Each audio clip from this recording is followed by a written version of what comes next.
तो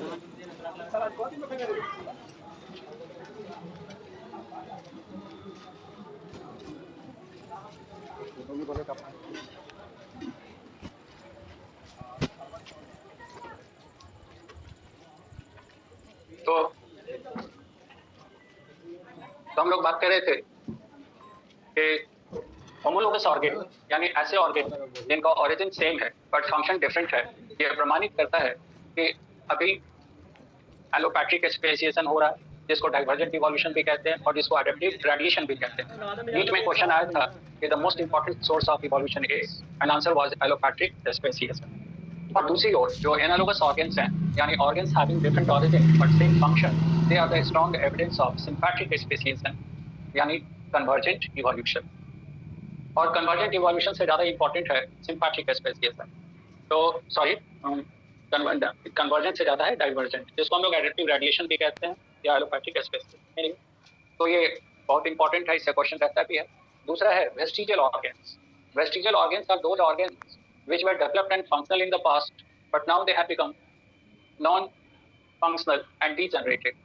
ऐसे ऑर्गेन जो कभी डेवलप्ड और फंक्शनल हुआ करते थे, लेकिन आज वो डीजनरेटेड हो गया है, नॉन फंक्शनल हो गया है, वैसे ऑर्गेन के लिए टर्म यूज करते हैं वेस्टिजियल ऑर्गेन। अब वेस्टिजियल ऑर्गेन में हम लोगों में तो human body is considered to be the museum of vestiges. Museum of vestiges कहने का मतलब है कि more than 150 vestigial organs are present in our body. ये तो नहीं है, हम लोगों के शरीर में 150 से ज्यादा वेस्टिजियल ऑर्गेन्स हैं। ये ऐसे ऑर्गेन हैं जो कभी डेवलप्ड और फंक्शनल हुआ करते थे किसी जमाने में, बट आज ये डीजनरेटेड है, नॉन फंक्शनल है। इसमें अगर एग्जांपल देखें तो ये पिन्ना है, पिन्ना को हिलाने वाला, मूव कराने वाला मसल होता है, muscles of pinna, it has become vestigial. अभी भी देखिएगा गायबल में पिन्ना हिलता है, हम लोगों में ये नहीं हिलता, इसका मसल वेस्टिजियल हो गया। Then third molar, wisdom tip, it is vestigial.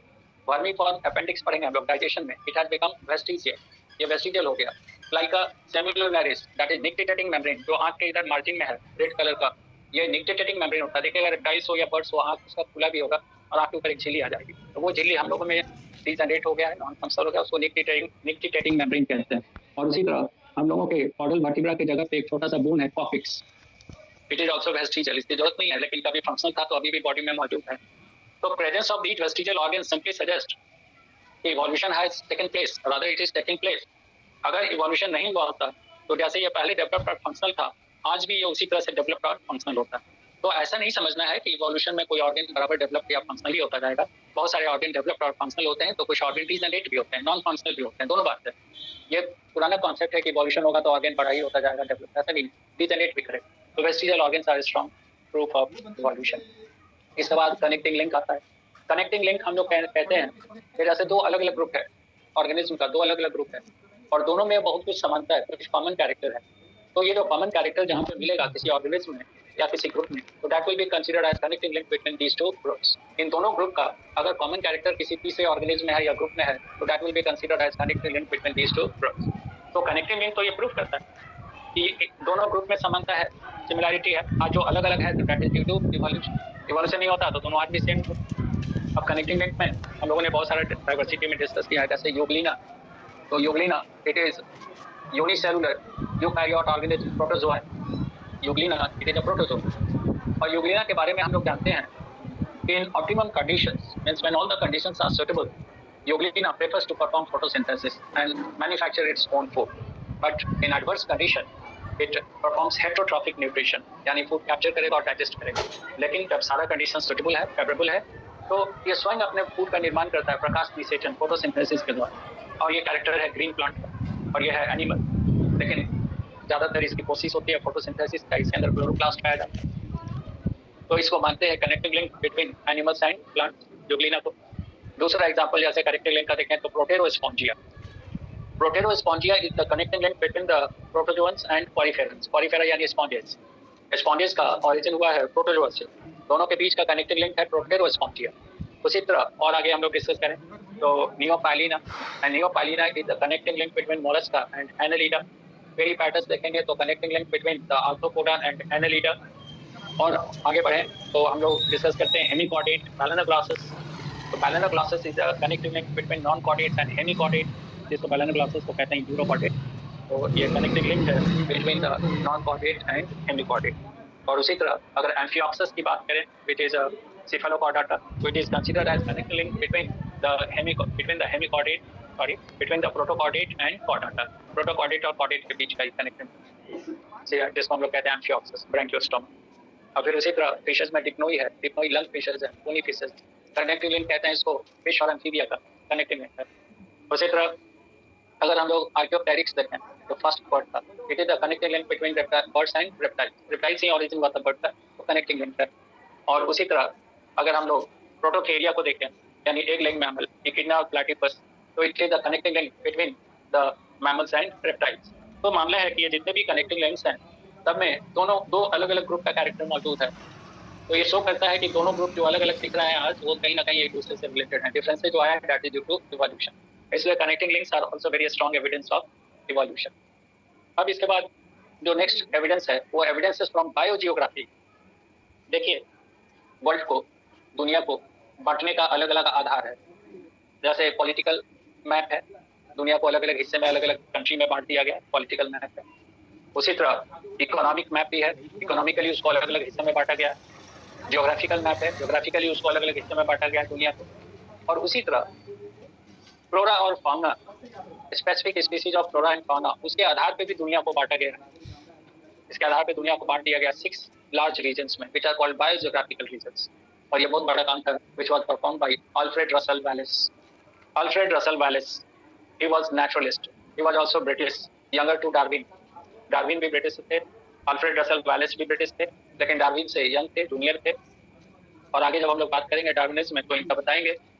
Actually Darwin जब इवोल्यूशन को ठीक से नहीं समझ पा रहे थे, स्पेसिएशन को, तो उन्होंने मदद लिया था अल्फ्रेड रसल वालेस से, क्योंकि वालेस पूरी दुनिया में घूम घूम कर अलग अलग फ्लोरा और फौना को क्लासिफाई कर रहे थे। तो उनको बहुत सारी जानकारी थी कि डिफरेंसेस क्यों होता है स्पेसिएशन के बारे में। तो डार्विन ने उनसे संपर्क किया और दोनों ने मिलकर एक साथ काम किया। दोनों ने मिलकर एक रिसर्च पेपर तैयार किया। उस रिसर्च पेपर का जो टाइटल था that was origin of species by natural selection and it was presented in the seminar of the Linnaean society 1957। और फिर उसके एक साल के बाद साइंटिस्ट ने वहाँ बहुत अप्रिशिएट किया कि बहुत अच्छा काम है, तारीफ मिली। लेकिन उसके ठीक एक साल के बाद जब Alfred Russel wireless European tour पे थे, अपने काम में थे बिजी, और डार्विन लंदन में ही थे, तो उन्होंने इसी रिसर्च पेपर को एक बुक के फॉर्म में पब्लिश करवा दिया with the same title, origin of species by natural selection. तो एक अलग मामला है, एक अलग कहानी है, इस पर बात करेंगे। तो हम लोग origin of species by natural selection कहते हैं, डार्विन का दिया हुआ है, लेकिन actually it was proposed by both Darwin and wireless. ये अलग मामला है कि डार्विन ने उसको एस्टैब्लिश कराया, तो ये क्रेडिट चला गया डार्विन को। और उस समय वायरस वहाँ थे नहीं उनके साथ, तो इसलिए वायरस को लोग भूल गए। लेकिन वायरस को काफी आइडिया था स्पेसिएशन और डिफरेंसेस के बारे में। तो उन्हीं वायरस ने पूरी दुनिया में घूम घूम कर पूरी दुनिया को 6 बड़े हिस्से में बांट दिया। और बांटने का आधार था specific presence of specific species of flora and fauna, यानी हर पार्ट में अलग अलग तरह के प्लांट और एनिमल के स्पीसीज थे जो दूसरे जगह नहीं थे, वहीं पे मिले। ये 6 पार्ट है, 6 ज्योग्राफिकल रीजन है। फर्स्ट इज पैलियार्कटिक, पहला रीजन है Palearctic. Second Nearctic, third is Neotropical, fourth is Oriental. Oriental region is the largest region, जिसमें एशिया आता है, हम लोग इंडियन जो है we belong to this Oriental region. तो फोर्थ है ओरिएंटल, फिफ्थ है इथियोपियन जिसमें अफ्रीका आता है, and sixth one is Australian जिसमें ऑस्ट्रेलिया, न्यूजीलैंड और न्यू पापुआ गिनी आता है। And these are island countries, Australia, New Zealand and New Papua Guinea. तो 6 है, ध्यान रखना होगा। Nearctic, Palearctic, Neotropical, Oriental, Ethiopian and Australian.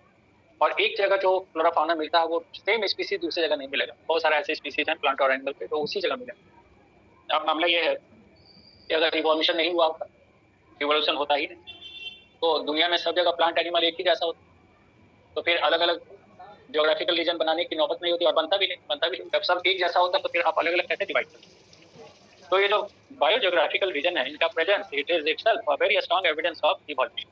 ये इवोल्यूशन का बहुत बड़ा प्रमाण है। और फाइनली जो लास्ट एविडेंस आता है इनडायरेक्ट में, वो है evidences from cytology, genetics, then physiology and biochemistry. अब इसको आप लोग समझ सकते हैं आराम से, कोई दिक्कत है नहीं।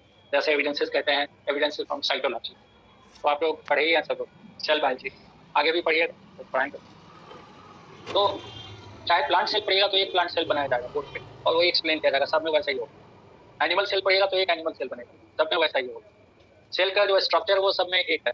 साइटोप्लाज्मिक ऑर्गेनेल्स हैं, तो उसके अंदर माइटोकॉन्ड्रिया है, न्यूक्लियस है, लाइसोसोम्स है, वो सब साइटोप्लाज्मिक या एंडोप्लाज्मिक रेटिकुलम है, सब एक ही जैसा है। सबका फंक्शन भी एक जैसा है, साइटोप्लाज्म का कंपोजिशन भी एक है। और फिर जब सेल डिवीजन पढ़िएगा तो माइटोसिस और मियोसिस भी एक ही जैसा होता है। उसमें नहीं है कि प्लांट में अलग होगा, एनिमल में अलग होगा, या एनिमल के एक ग्रुप में अलग और दूसरे में अलग, सबका बेसिक एक ही जैसा। करता है कि जब बेसिक जो हम लोग कहते हैं लाइफ का जो सेल है या साइटोप्लाज्म है, जब उसी में सिमिलैरिटी है तो फिर जो डिसिमिलैरिटी आज आपको दिख रहा है अलग अलग स्पीसीज या ऑर्गेनिज्म का, it is due to evolution. ये डिफरेंस आया है, डिफरेंस क्या है? It is evolution. अब दूसरा एविडेंस फ्रॉम जेनेटिक्स। आप कोई भी पढ़िएगा किसी भी प्लांट या एनिमल में तो आरएनए लेना पड़ेगा, न्यूक्लिक एसिड। न्यूक्लिक एसिड का जो बेसिक कंपोजिशन या स्ट्रक्चर वो सेम, थोड़ा बहुत डिफरेंसेज आएगा बट बेसिक जो स्ट्रक्चर कंपोजिशन वो same. Same process of inheritance, inheritance का प्रोसेस ही सेम है सब में। ये भी शो करता है कि सब कहीं ना कहीं एक दूसरे के से रिलेटेड है, समानता है। और जो असमानता दिख रहा है that is due to evolution. अब फिजियोलॉजी की बात करें, एविडेंसेस फ्रॉम फिजियोलॉजी।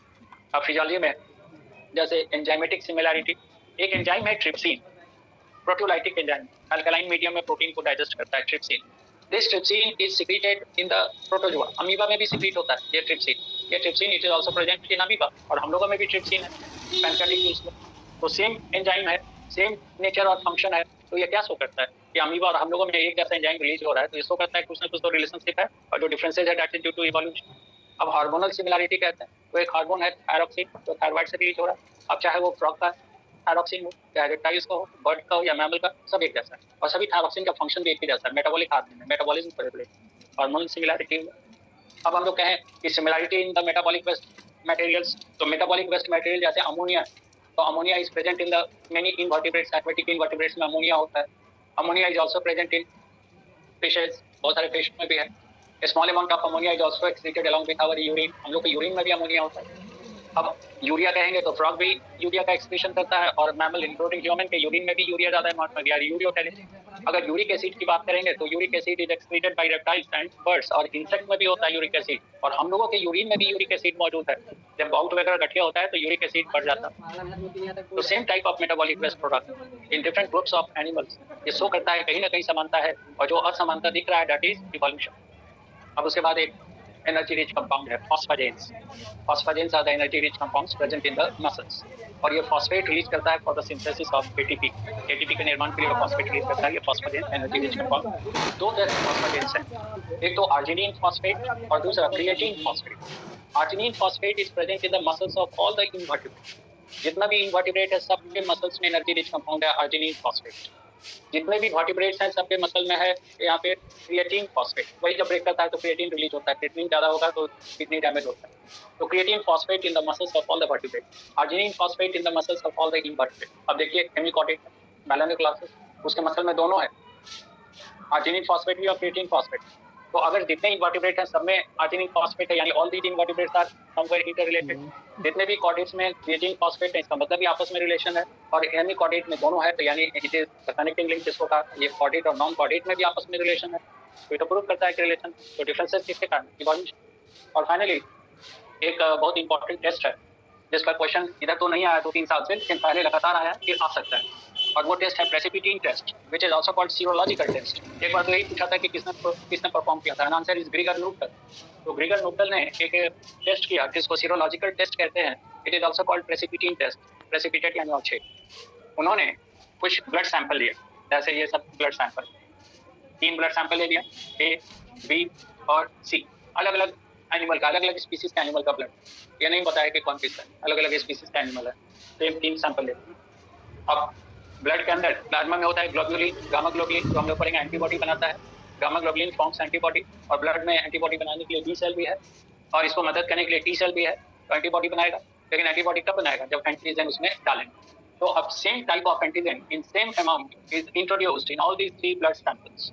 इस तीनों सैंपल में एक ही तरह का एंटीजन और अमाउंट भी सेम सब में डाल दिया, तो इसमें एंटीजन एंटीबॉडी बनेगा, एंटीजन एंटीबॉडी रिएक्शन होगा और उस रिएक्शन के कारण यहाँ पे अवक्षेप बनेगा जिसको प्रेसिपिटेट कहते हैं। यहाँ पे इतना प्रेसिपिटेट बना और यहाँ पे फिर इतना प्रेसिपिटेट बना। अब आपको कहा जाएगा कि इसमें से कौन सा एनिमल, अलग अलग एनिमल का ब्लड है, इसमें कौन सा 2 एनिमल एक दूसरे के ज्यादा क्लोज है। तो आंसर आपको दिख गया, ए एंड सी, दोनों का प्रेसिपिटेट का अमाउंट क्या है? सेम है। और ये तभी हो सकता है कि दोनों में ग्लोबुलिन प्रोटीन भी क्या है? सेम है। And protein, plasma protein is always species specific. Plasma protein जो होता है ऑलवेज स्पीसीज स्पेसिफिक, यानी खास तरह के स्पीसीज में खास तरह का प्लाज्मा प्रोटीन है जो दूसरे में नहीं मिलेगा। तो अगर यहाँ पे इतना अमाउंट प्रेसिपिटेट बना और यहाँ भी इतना बना है, यानी ये और ये दोनों एनिमल एक दूसरे से closely related. And this precipitating test which was proposed by Gregor Nuttall, वो लिखा हुआ आपके असाइनमेंट में, ग्रेगर नुटल, ये प्रूव करता है कि chimpanzee is more nearer to human similarly Sirenia जो सी काउ कहते हैं, हेलिकोर और डुगांग, हेलिकोर या डुगांग या sea cow, it is more near to elephant. अब आज अगर सी काउ को देखिएगा एलिफेंट को देखिएगा तो जमीन आसमान का अंतर, तो मानेंगे ही नहीं कि ये दोनों एक दूसरे से रिलेटेड।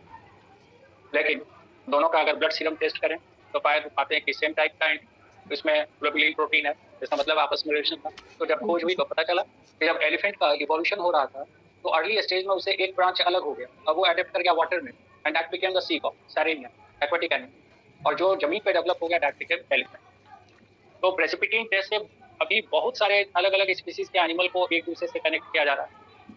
तो ये जो सिमिलैरिटी है वो शो करता है कि आज का जो डिसिमिलैरिटी है आज, that is simply due to evolution. Evolution नहीं होता तो डिसिमिलैरिटी नहीं होती। तो आज तो इतना ही रखते हैं। अब आज हम लोगों ने इनडायरेक्ट एविडेंसेस कंप्लीट कर लिया। अब जो सबसे इंपॉर्टेंट हिस्सा है इसका डायरेक्ट एविडेंसेस यानी पैलियोलॉजिकल एविडेंसेस, वो नेक्स्ट क्लास में डिस्कस करेंगे और फिर स्टार्ट करेंगे थ्योरीज ऑफ इवोल्यूशन। ठीक है, थैंक यू।